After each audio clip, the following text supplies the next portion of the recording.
Hi everyone, this is Heather Hamilton with Resume Insider. I am the recruiting insider that helps job seekers supercharge their resumes and LinkedIn profiles and land their next position. In today's video, I'm going to walk you through the job insights that are available with LinkedIn's Career Premium plan. Now, these insights are going to help you optimize your LinkedIn profile. They'll also help you with some of the keywords on your resume. They'll increase the chances that you're going to get called by a recruiter after you apply for a position, and they'll also help you network for positions inside the companies that interest you. Now, if you don't have a career premium plan, maybe you're on the basic free plan, I still encourage you to watch this video because you may decide that you want to invest in the career premium plan. There's a lot of great features that come along with it, and so you'll be able to see those features here and decide if that plan's right for you. So let's jump over to LinkedIn. So here we are inside LinkedIn. I've pulled up this project manager position at Chime, so I can just walk you through some of the insights that are available here. So everything in this top portion is available with the basic or free account. And you'll see that this particular position has been posted for 5 days, and it has 111 applicants. Now, you can use this number to assess how competitive the market is for this position, how many people are interested in this particular company and in this role. You'll find that as you look at other companies, this number can vary quite a bit in other jobs. So just keep it in mind that you probably want to apply to a combination of jobs that are, where there's a large number of applicants, and then you want to apply to some where it has a more modest number of applicants, and I would say that that's the case here. You also want to notice what kind of the seniority level is of the position. Now, ideally, you will be matching your seniority level to that of the position. And as a recruiter, I can tell you that when I was looking at resumes, what I wanted to see was a good match between the level of the job seeker and the desired level of the position. So for a recruiter, there is such a thing as being overqualified. And it's not that there's something wrong in terms of your ability to do the job, but that they don't want you to come in and get bored, or they don't want you to come in and then decide to leave for a more senior level position that crosses your path. So you'll be using this information right here to assess whether you are at the right level for the position. Now, this is an interesting little piece of information here. It will show you if you have connections inside this company. Now, if this is one of your top companies, this is a great opportunity to network because you would ideally have your resume brought to the attention directly of the hiring manager, or if it's being forwarded to a recruiter, that you're not in this big bucket of candidates that they have to sort through. That recruiter is getting an email from an employee at the company who is recommending you. So, important information. If you find that the company that interests you does not have a particular position that matches you right now, you may want to go in and search for other job descriptions for that company just to see some of the connections here. You can also do an advanced search in LinkedIn, but I find that this is pretty easy. You can gain a lot more information about the company. So again, this is all available in the free basic account. As you scroll down, you'll get to a section that's bounded by a little gold bar, and that's going to show you all of the insights that you get as a premium member. So a couple things we're seeing here, the applicants again, nothing really, earth-shaking about that. Over here, this is my favorite section to look at. So first of all, it's telling me that I personally don't really qualify for this position, although as I'm looking through this list of skills, I have a lot of these.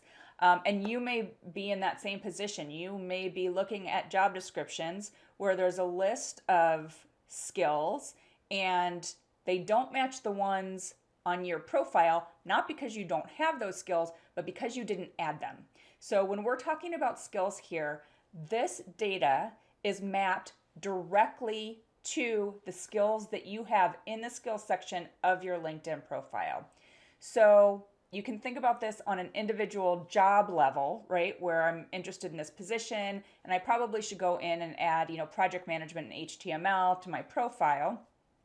But also think of it on a meta level. So if you're applying to a number of different positions, because you can only have one LinkedIn profile, what are the core skills that you're seeing in these job insights that work across all these different types of jobs? Leverage that information to update the skills section on your LinkedIn profile. Also leverage this information to update your resume. So when a recruiter posts a job on LinkedIn, they have the option of adding these individual skills to the job posting. They obviously, will be looking for these same skills on your resume. So again, make note of these. You can, and I recommend, customizing your resume for specific positions and specific companies. So you might want to keep that in mind, that you might have a separate resume that you want to send to maybe smaller companies that are in the same space, and another one for larger companies, or one resume for a particular type of role and another one for another type of role. So as you look at these top skills on LinkedIn and as you're thinking about updating your resume, don't necessarily use these exact same words. So, for example, they are looking for someone with project management skills here. If you have a PMI certification, let this be an indicator that you should add that certification to your resume. Don't always think that they're necessarily going to use these same exact words in their search of your resume, or they're going to be visually scanning for these individual words. It's just to give you an idea of the type of skills and experience that they want to see on your resume and on your LinkedIn profile. Okay, so let's scroll down a little bit. So seniority level, again, as a recruiter, I was looking for people who had the right seniority level for the position. So for an entry-level applicant, I'm probably not going to be interested in anyone who has an advanced degree. Maybe if they have a master's degree, they went straight from their bachelor program directly into the master's program and don't have a lot of experience, that's fine. But, if you have multiple years of experience and an advanced degree, this probably isn't going to be the right position for you. So not sure what these two director level applicants are thinking with this particular position. Okay, location. So companies will always or usually prefer to hire people in their local area if they require people to come into the office to work.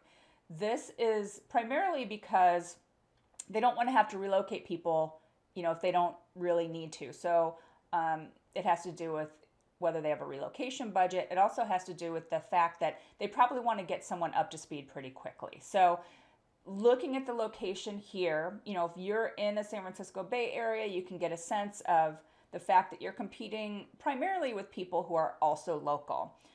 If you're in the Los Angeles metropolitan area and you're considering a self-funded relocation to San Francisco, or you want to relocate to San Francisco, you can somehow make that known in your resume. So just a little idea for that. And then you can also look at some information about the company and its employees. So the way I would think of this information is I would just look at this as a growth chart, which it is, but to give you a sense of what their hiring outlook looks like. So not necessarily the financial strength of the company, but are they continuing to hire? So when I look here, now we're going through the COVID pandemic right now as I'm recording this. So this is going to make sense to me that their hiring has slowed down.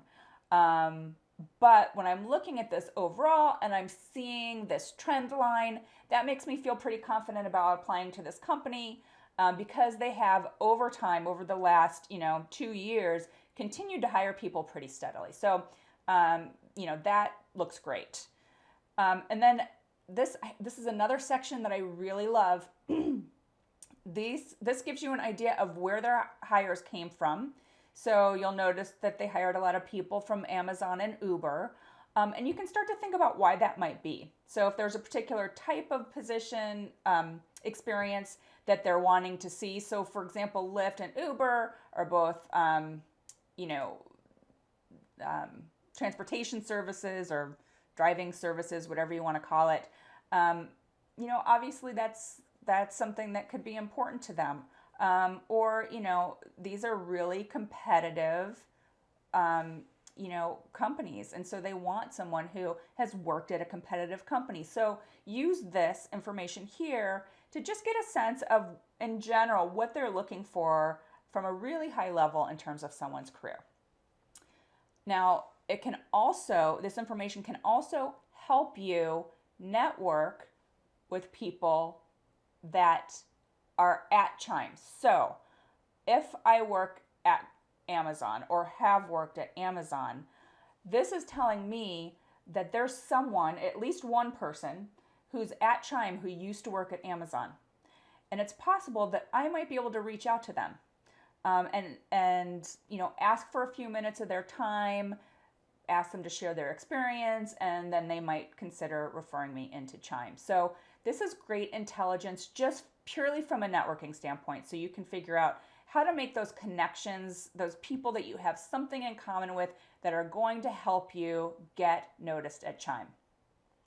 Similarly, these are the schools they tend to hire out of. I would definitely, you know, if your school's not here, I would definitely be looking at what other schools are available. You only need one or two people from your school, if it shows up here, to refer you, right? So don't be concerned if you're only finding a couple people that are there.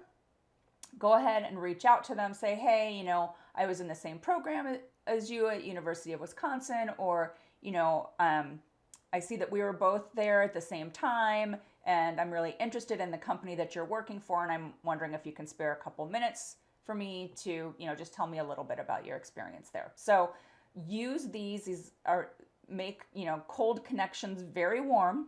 And so they will give you just a little kind of, you know, soft introduction to people that you are thinking about networking with. So that's kind of an overview of all of the job insights.